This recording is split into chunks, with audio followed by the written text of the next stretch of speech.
اور دیکھیں جن کو یقین تھا ان کا رنگ ہی نرالا تھا۔ حضرت علی المرتضیٰ فرماتے ہیں سیدہ فاطمہ نے کبھی مجھے کوئی کچھ کہا ہی نہیں، کبھی فرمائش ہی نہیں کی۔ ایک دن بیمار ہو گئی تو کہنے لگیں، میں قریب بیٹھا تو میں نے کہا فاطمہ زندگی میں تو نے کبھی کچھ نہیں مانگا، اور عزت والے باپ کی عزت والی بیٹی، میرا دل کرتا ہے کوئی فرمائش تو کرنا۔ تو حضرت فاطمہ کہنے لگی علی اگر ایک انار مل جائے نا، اگر ایک، میرا دل کر رہا ہے اگر ایک انار مل جائے، ایک انار مل جائے تو طبیعت چاہ رہی ہے انار کھانے کو۔ مولا علی شیر خدا فرماتے میں گیا، ایک انار خریدا بازار سے، 1 دینار تھا میری جیب میں، انار خرید کے جب واپس پلٹا نا تو کہتے ایک بوڑھا شخص، ہونٹوں پہ کمزوری، آپ فرماتے ہیں میرے باپ دادا کی عمر کا، لڑکھڑاتے اس کے ہاتھ اور کہنے لگا علی میں بھوکا ہوں کئی دنوں کا۔ حضرت علی فرماتے ہیں میرے پاس بھی وہ 1 ہی دینار تھا جس کا انار آ گیا۔ کہتے میں نے اسی وقت وہ انار نکالا، اس شخص کے ہاتھ میں رکھا، بوجھل قدموں سے جب میں اندر داخل ہوا نا تو پاک رسول کی پاک بیٹی، عزت والے نبی کی عزت والی بیٹی، صبر والے محبوب کی صبر والی بیٹی، کہتے ہیں جب میں نے اپنا قدم اندر رکھا دروازے کے تو فاطمہ نے میرا اترا ہوا چہرہ دیکھا تو کہنے لگی علی پیسے اللہ کے رستے میں دے آئے ہو، خیرات کر رہے ہو؟ حضرت شیر خدا رضی اللہ تعالیٰ عنہ فرماتے ہیں میں فاطمہ کی طرف دیکھا تو میں حیران ہو گیا، میں نے کہا فاطمہ تجھے، کہنے لگی مجھے یقین ہے آپ انار لینے گئے تھے، آپ نے خرید بھی لیا تھا، اور مجھے پتا ہے علی میرے ساتھ بے وفائی ہو ہی نہیں سکتی، یہ کسی سوالی نے مانگ لیا ہوگا، علی آ جا، مجھے انار کھانے سے وہ سکون نہیں ملا جو تو اللہ کے راستے میں دے آیا ہے تو سکون ملا ہے، کھانے سے نہیں ملا جو تیرے دینے سے ملا ہے۔ مولا علی کہتے ہیں صبر کر کے میاں بیوی بیٹھ گئے تو دروازے پہ دستک ہوئی، کہتا میں اٹھ کے دروازے پہ گیا تو حضرت سلمان فارسی دروازے پہ کھڑے تھے، انہوں نے نا 9 انار مجھے دیے، کہنے لگے نبی پاک نے بھیجے ہیں، یہ 9 انار ہیں نبی پاک نے بھیجے ہیں۔ تو حضرت علی شیر خدا فرمانے لگے ہمارے نہیں کسی اور کے ہیں، ہمارے نہیں کسی پڑوسی کے ہیں، دائیں بائیں دیکھ لے، کہنے لگے نہیں تمہارے ہی ہیں، فرمانے لگے نہیں میرے ہوتے تو 10 ہوتے، اس لیے کہ اللہ فرماتا ہے من جاء بالحسنۃ فلہ عشر امثالھا، تم ایک نیکی کرو گے میں 10 کا اجر عطا کروں گا۔ فرمایا میرے ہوتے تو 10 پورے ہوتے، اللہ رسول نے بھیجے، اور میرا یقین کمزور ہو سکتا ہے، میرے ہوتے تو 10 ہوتے، یہ 9 ہے۔ حضرت سلمان فارسی نے جیب میں ہاتھ ڈالا، 10واں بھی نکالا، کہا علی تیرے 10 ہی تھے، میں تو تیرا امتحان لے رہا تھا، 10 ہی تھے تیرے۔ یقین کی دولت زنجیریں کاٹ دیتی، یقین کی دولت انسان کو نواز دیتی۔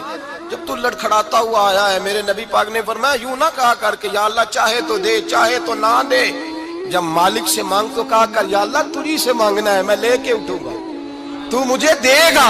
فرمایا جتنا تیرا یقین کامل ہوگا اتنا ہی اللہ تجھے جھولی بھر کے عطا فرمائے گا۔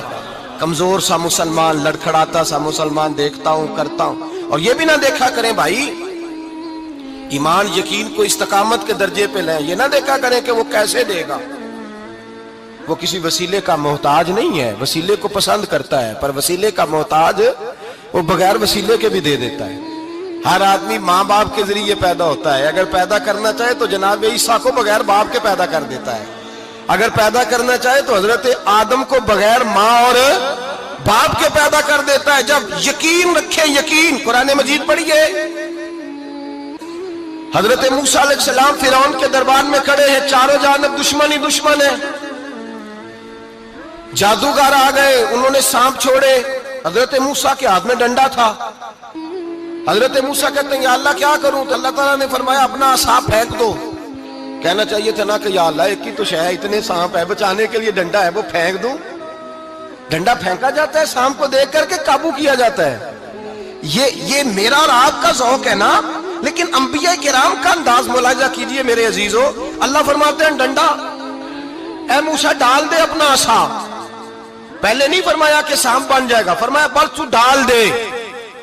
میں اور آپ ہوتے ہیں تو سانپ سامنے ہے، ڈنڈا ہاتھ میں ہے، ہم کہیں گے عجیب بات ہے، یہی تو دفاع کی چیز ہے، اسی کو ڈال دوں تو بچوں گا کیسے؟ کہا ڈال دو، تو حضرت موسیٰ نے ڈال دیا، کہا میرے رب کا حکم ہے تو میرے لیے بہتر ہی ہوگا۔ اللہ فرماتے ہیں جب موسیٰ نے ڈالا تو میں نے اس ڈنڈے کو، اس عصا کو اژدہا بنا دیا۔ اب کبھی عصا بھی اژدہا بنے، کبھی چھڑی بھی بہت بڑا اژدہا بنی ہے، لیکن قرآن کہتا ہے جناب موسیٰ نے ڈالا تو اللہ نے اژدہا بلکہ اس سے پیچھے چلیے. عورتیں کمزور یقین کی ہوتی ہیں نا. جناب موسیٰ پیدا ہوئے تو اللہ فرماتے ہیں میں نے موسیٰ کی ماں کے دل میں بات ڈالی, ماں کے دل میں صندوق میں ڈال کے تو اس کو دریا میں بہا دے. اور بھائی صندوق میں کہہ سکتے ہیں نا آکسیجن کیسے جائے گی, اور دریا میں بچے بچنے کے لیے ڈالے جاتے ہیں کہ ڈوبنے کے لیے ڈالے جاتے ہیں. ماں کے دل میں یقین کمزور نہیں تھا اماں کا.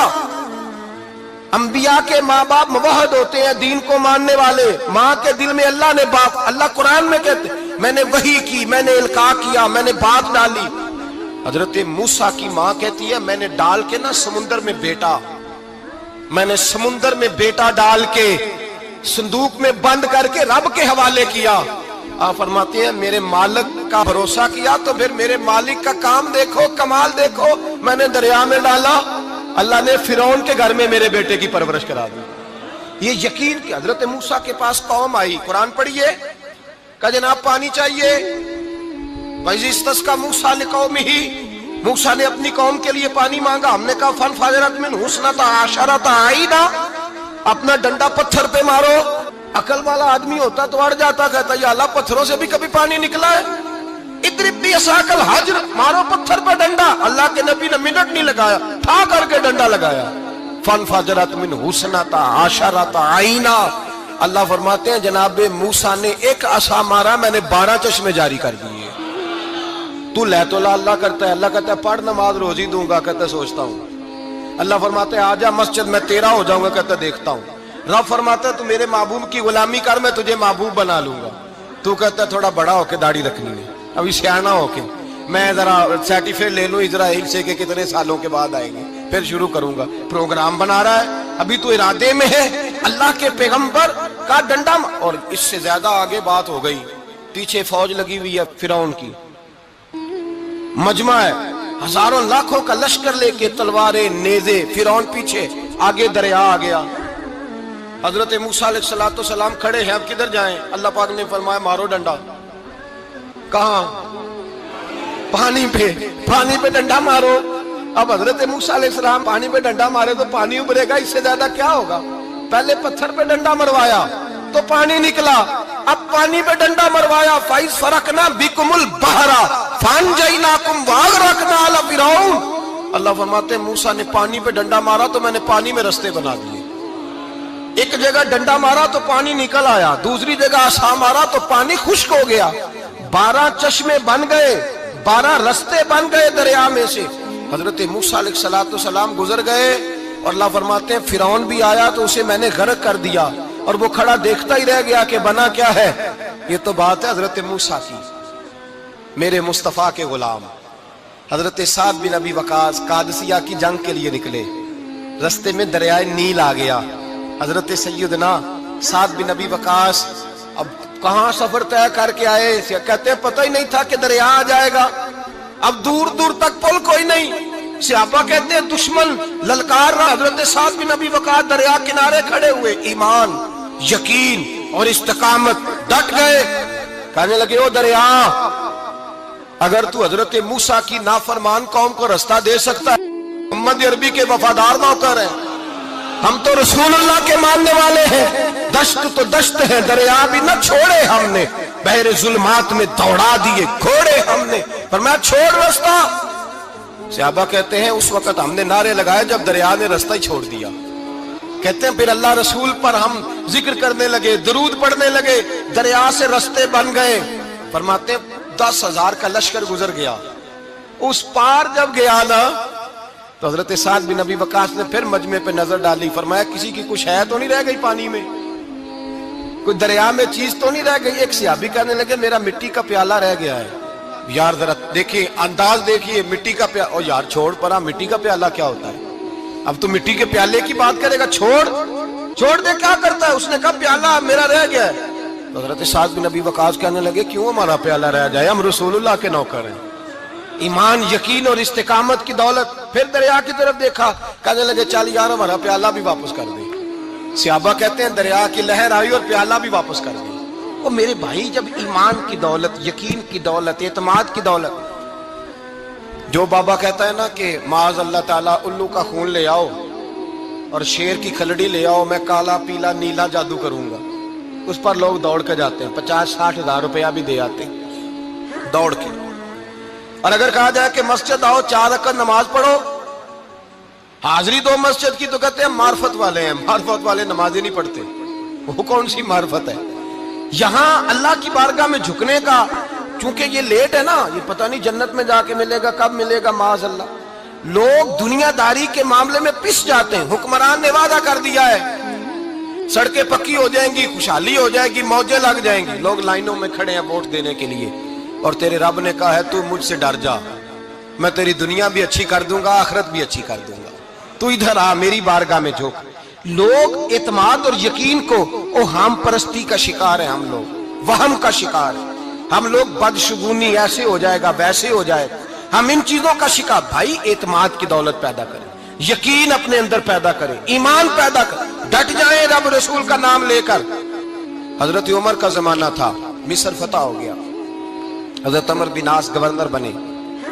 رواج یہ تھا مصر کے اندر کہ ایک دریا چلتا تھا, دریائے نیل, اور سارے مصر کا انحصار اسی دریا پہ تھا.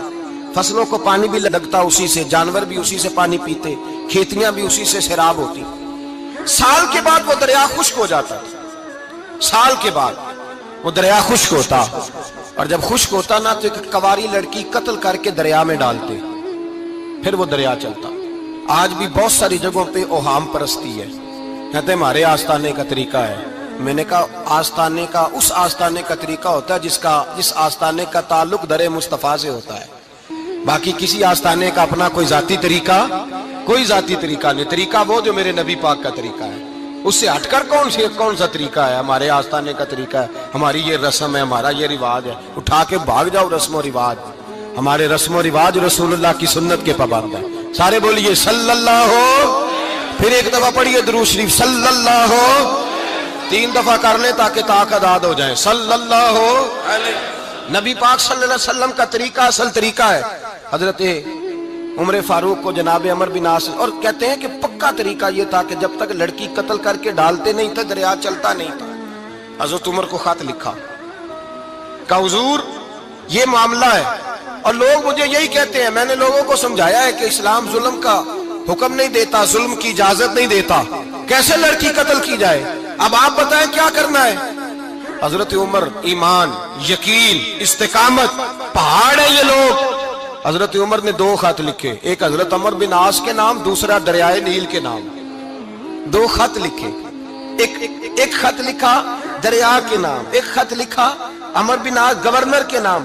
گورنر کے نام خط لکھا تو فرمایا جتنے یہودی ہیں, عیسائی ہیں, کمزور ایمان والے, سب کو دریائے نیل پہ لے جا, اور میرا یہ دوسرا خط دریا میں ڈال دے اور سب کے سامنے ڈال دے. کہتے ہیں یہ خط پڑھنا چاہے تو تجھے اجازت بھی ہے, سنیے اور سر دھنیے اور سوچئے کہ اصل کمزوری کہاں آئی ہے. رمضان کے سب سے پہلے جمعے میں سب سے اہم موضوع چھیڑا ہے, کمزوری اور نقص واقعہ کہاں ہوا ہے. حضرت سیدنا عمر بن خطاب رضی اللہ تعالیٰ عنہ نے دریا کو مخاطب کر کے لکھا, ہو دریا, اگر تو کہتا ہے نا کہ لڑکی قتل کر کے پھینکی جائے گی تو میں رسول اللہ کا ماننے والا ہوں, میں ظلم نہیں ہونے دوں گا. ہمیں تیرے پانی کی ضرورت ہی کوئی نہیں, تو بے شک پانی نہ دے. اور اگر تو اللہ کے حکم سے بہتا ہے, تو پھر اللہ کا بندہ اور مصطفیٰ کا غلام عمر تجھے حکم دیتا ہے کہ فوراً بہنا شروع کر دے, فوراً منٹ نہ لگانا. حضرت سیدنا عمر بن عاص فرماتے ہیں لشکروں کے لشکر لے کے میں دریائے نیل پہ پہنچا, اور بھرے مجمع میں جناب عمر کا خط میں نے ڈالا تو دریا نے بہنا شروع کر دیا. فرماتے ہیں دریا بہنے لگا اور غیر مسلم کلمہ پڑھنا شروع ہو گئے. لوگ مجھے کہنے لگے کیا دکھایا ہے جو کلمہ پڑھ رہے ہیں, تو میں نے کہا دکھایا کچھ بھی نہیں, یہ حضرت عمر کے ایمان کی قوت کی برکت ہے کہ بہت سارے لوگوں نے کلمہ پڑھنا شروع کر دیا. یہ ایمان کی قوت.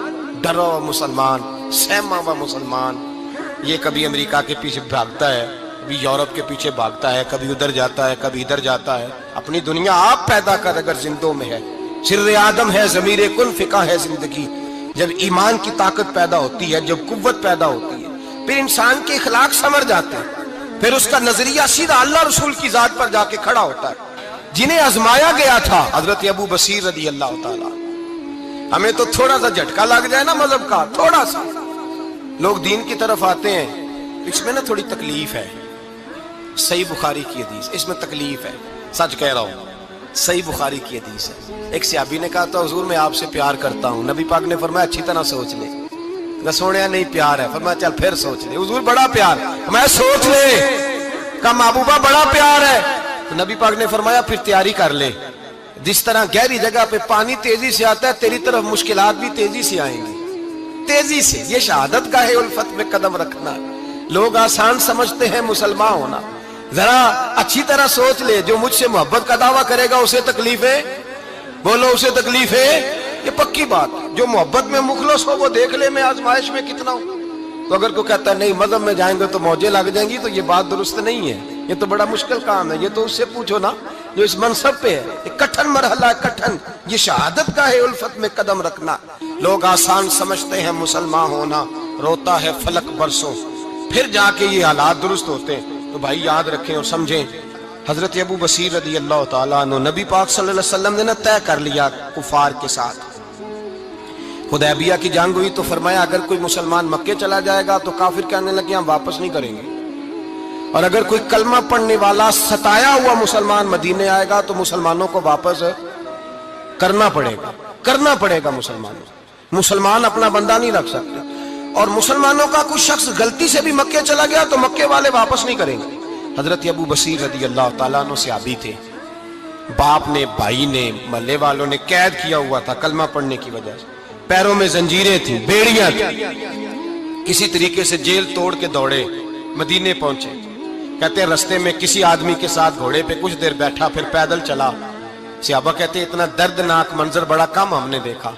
ابو بصیر جس گلی سے گزرتے وہاں خون پھیل جاتا، ان کی ٹانگیں خون سے کٹتی، وہ زنجیریں بندھی ہوئی، در رسول پہ حضور میں بھاگ کے آیا ہوں۔ کہتے ابھی نبی پاک صلی اللہ علیہ وسلم ان کی بات سن ہی رہے تھے کہ پیچھے سے قریش کے 2 سپاہی بھی آ گئے، کہنے لگے یہ بھاگ کے آیا ہے اور آپ کا وعدہ تھا کہ آپ واپس کریں گے۔ چشم زدن میں ذرا سوچنا، چشم زدن میں تھوڑی دیر کے لیے غور کرنا کہ ہمیں ہمارا استاد، ہمارا پیر دھتکار دے کہ جا دوڑ جا، تو کہتے ہیں بسم اللہ جناب یہ جا رہے ہیں۔ ایمان کی پختگی دیکھیں، اس نے تو ہمیں نکال ہی دیا جی، وہ کیسا بندہ ہے، یہاں تو کسی کے یہاں کوئی فاتحہ پڑھنے نہ جائے تو لوگ بگڑ جاتے ہیں۔ کہتے ہیں اس نے سلام نہیں لی، فاتحہ نہیں پڑھی، بس ختم، اس کو احساس ہی نہیں۔ حضرت سیدنا ابو بصیر سامنے کھڑے ہیں، سامنے 2 سپاہی آ گئے، ذرا دیکھیے ایمان کی پختگی، ایمان، یقین اور استقامت۔ امام بہقی نے دلائل کے اندر لکھا ہے، فرماتے ہیں نبی کریم صلی اللہ علیہ وسلم نے ان کی طرف دیکھا تو حضور کی مقدس آنکھیں آنسوؤں سے بھر گئیں۔ حضور نے فرمایا ابو بصیر تیری تکلیف مجھے نظر آ رہی ہے پر میں نے وعدہ کیا ہوا ہے، میں نے وعدہ۔ بھئی یہاں ڈٹ کے رہنا بڑا مشکل ہے، یہاں قائم رہنا بڑا کٹھن مرحلہ ہے، یہاں آزمائش کے موقع پر دین پر انہوں نے تو رکھا ہی نہیں، لوگ تانے دیتے ہیں، باتیں کرتے ہیں، رکھا ہی نہیں، تو پھر ان کا بنتا ہے۔ حضور نے فرمایا تجھے جانا پڑے گا۔ صحابہ کہتے ہیں پورے مدینے میں ایسے تھا جیسے سوگ کا سما ہو۔ جب وہ 2 سپاہی حضرت ابو بصیر کو پکڑ کے لے جا رہے تھے تو وہ پلٹ پلٹ کے پیچھے دیکھتے تھے، پلٹ پلٹ، پیروں میں خون ہے، آنکھیں آنسوؤں سے بھری ہوئی۔ فرماتے ہیں جب وہ پلٹ رہے تھے تو مدینے کی گلیاں بھی رو رہی تھی۔ میرے نبی پاک جب وہ آنکھوں سے اوجھل ہو گئے تو حضور بیٹھ گئے زمین پہ، نبی پاک نے رونا شروع کر دیا۔ فرمایا اللہ تو نے اس شخص کی مدد فرمانی ہے، اس پر کرم کرنا ہے، اللہ اس کا خیال فرمانا، اس کے لیے دعا کی۔ حضور روئے۔ حضرت ابو بصیر باہر نکلے تو وہ جو کافر تھے نا وہ کہنے لگے تو بڑا بنتا تھا ان کا، انہوں نے تجھے رکھا نہیں، تجھے رکھا بھی نہیں۔ تو حضرت ابو بصیر نے تھپڑ مارا منہ پہ، کہنے لگے میں وہ نہیں جو تھوڑی سی بات سے بدل جاؤں، ایمان، یقین اور استقامت کی دولت ملی ہوئی ہے۔ آپ فرمانے لگے میرا تو ایمان اور پختہ ہو گیا ہے کہ میرا نبی اپنے وعدوں کا بڑا پابند ہے، میرا رسول اپنے وعدوں کا بڑا پابند ہے۔ حضرت ابو بصیر کہتے ہیں مدینے کی سرحد گزر گئی تو میں نے کھینچی تلوار، ان میں سے ایک سپاہی، اب آؤ میرے مقابلے میں جس نے آنا۔ ایک کو مارا، دوسرا بھاگ گیا۔ فرماتے اب میں مکے جا نہیں سکتا تھا، جاؤں گا تو وہ زیادہ ماریں گے، مدینے حضور نے قبول نہ فرمایا۔ فرماتے ایک جنگل میں جا کے العیس نام کی ایک بستی تھی، وہاں ڈیرا لگا لیا، دریا کے کنارے، پانی پی لیتا، پتے کھا لیتا، تن تندور ہڈاں دا بالن تے اسی ہاواں نال تپایا، کپ کپ مکیاں پیڑے کیتے، تے اتو صبر پلیتھن لایا، تن دی ہانڈی تے من دا سالن اتے لون صبر دا پایا، غلام فریدا وے میں ساری تیری، غلام فریدا وے میں ساری تیری، تینوں وجہ یقین نہیں آیا؟ فرماتے سالوں پتے کھائے، اب جو بھی وہاں سے تنگ ہوتا وہ میرے پاس آ کے پناہ لیتا، جس کو مکے والے مارتے میرے پاس آ کے کہتے تانے دینے والے آ کے کہتے ہو تم کس طرح کے نوکر ہو، تمہیں تو انہوں نے رکھا ہی نہیں، ہم نے کہا چپ کر جا، وہ ہمارے آقا ہیں، وہ ہمارے آقا ہیں، رکھیں تب بھی ٹھیک ہے، نہ رکھیں اللہ اکبر، ایمان دیکھو، قوت دیکھو، جیڑیاں خصمان دی وچ رضا بسن پاگ جاگ جاندے اونا گولیاں دے تے میں گڈی ہتھ ڈور سجن دے، او جنج رکھے اونج رہنا ہے، واجب نہیں جے وچ شریعت مندہ قسم نو کہنا، فرمایا بس ٹھیک ہے جس طرح حضور راضی ویسے ہی ہم راضی۔ حضرت ابو بصیر رضی اللہ تعالیٰ عنہ کے پاس 300 صحابہ کٹھے ہو گئے، 300۔ حضرت ابو بصیر جب مدینے کی سرحد سے گزر رہے تھے نا تو نبی پاک نے ایک آواز دی تھی، فرمایا ابو بصیر ایک وقت آئے گا کہ میرا پیغام تجھ تک پہنچے گا، ایک ٹائم آئے گا۔ حضرت ابو بصیر سے جب کوئی کہتا نا کہ زندہ کس بات پہ ہو تو فرمانے لگے مصطفیٰ کے فرمان پہ بڑا یقین ہے، بلاوا آئے گا، مجھے بلاوا، مجھے یقین ہے کہ مجھے بلاوا، بڑی امید ہے سرکار قدموں میں بلائیں گے، اور کرم کی جب نظر ہوگی مدینے، مجھے یقین ہے کہ مجھے بلاوا۔ حضرت ابو بصیر رضی اللہ تعالیٰ عنہ فرماتے ہیں کہ وقت گزرتا گیا، 300 لوگ کٹھے ہو گئے، جب کوئی مسلمانوں کا قافلہ مکے کے پاس سے گزرتا تو مکے والے لوٹ لیتے تھے، حضور نے بھی اجازت دی مدینے والوں کو، اگر ان کا قافلہ کوئی آئے تمہیں بھی حملے کی اجازت ہے، کفر کا مال مال غنیمت ہے۔ حضرت ابو بصیر کہتے ہیں جب بھی ہمارے قریب سے وہ رستہ تھا شام کی طرف جانے کا، جب بھی کافر گزرتے ہم ان کے قافلے پکڑ لیتے، لوٹتے، ہم بھی ان کو اس طرح کی سزا دیتے جو مسلمانوں کو دیتے تھے۔ فرماتے ان کا جینا محال ہو گیا، ہاتھ باندھ کے نبی پاک کی بارگاہ میں گئے، کہنے لگے یہ شرک ختم فرما دیں اور آپ ان کو بلا لیں، بلا لیں۔ حضرت ابو بصیر فرماتے ہیں میں بوڑھا آدمی تھا، دن بھر میں کام کرتا، محنت کرتا، اس علاقے میں کھیتی باڑی کرتا، جب رات ہوتی تو میں کسی پہاڑ کے ٹیلے پہ بیٹھتا اور مدینے کی جانب منہ کر لیتا، اور میں انتظار کرتا بلاوا کب آئے گا، کب حضور کا پیغام آئے گا، میں انتظار کرتا۔ حضرت ابو بصیر رضی اللہ تعالیٰ عنہ بیمار ہو گئے، شدید بیمار، سخت بیمار تھے، تو قریش نے شیخ ختم کی۔ حضرت ابو ہریرہ کہتے ہیں نبی پاک نے 2 صحابہ کو رکا دیا، فرمایا جاؤ اسے جا کے کہو آ جائے، اسے کہو آ جائے۔ صحابہ کہتے ہیں ہم پہنچے تو ان کا آخری وقت چل رہا تھا، آخری ہجکیاں تھیں، ایمان اور یقین دیکھو، آخری ہجکیاں۔ لوگ کہتے ہیں ابو بصیر وقت آ گیا، وہ کہتے ہیں نہیں ابھی وقت نہیں آیا، وقت تب آئے گا جب نبی پاک کا بلاوا آئے گا، حضور کا وعدہ تھا وقت تب آئے گا جب میرے نبی کا بلاوا آئے گا، بھی بلاوا نہیں آیا تو ابو بصیر کا وقت بھی نہیں آیا۔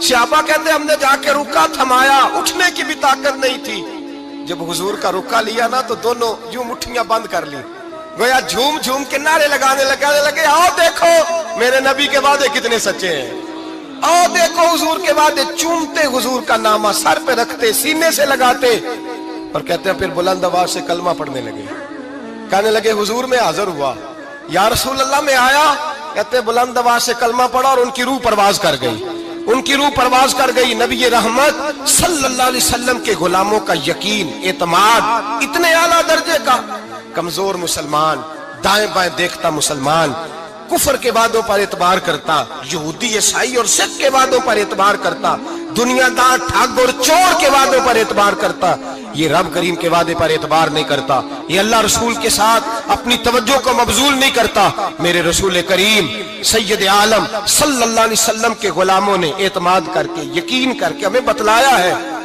کہ جب تیرے پاس یقین کی دولت ہوتی ہے پھر تو دنیا کا طاقتور آدمی ہوتا ہے، جب تیرے پاس ایمان کی قوت ہوتی ہے تو دنیا کا سب سے مضبوط شخص ہوتا ہے۔ اپنے آپ کو مضبوط کریں، اپنے اندر ایمان کی توانائی پیدا کریں، یہ جھوٹے وعدوں پر، جھوٹی تسلیوں پہ اپنے آپ کو زندہ نہ رکھیں، نہ دیکھیں دائیں بائیں کیا ہو رہا ہے، توجہ سیدھی اللہ رسول کی جانب رکھیں، مضبوط ایمان پیدا کریں، تگڑا، دانائی والا۔ ایک حدیث میں نے البدایہ میں پڑھی، اور جب روایت پڑھی نا تو پڑھ کے میں نے کتاب بند کر دی، میں نے کہا بس بھائی اب اس سے آگے کہاں جانا ہے کسی نے، یہ تو حد ہے، اس عنوان پر حد ہے۔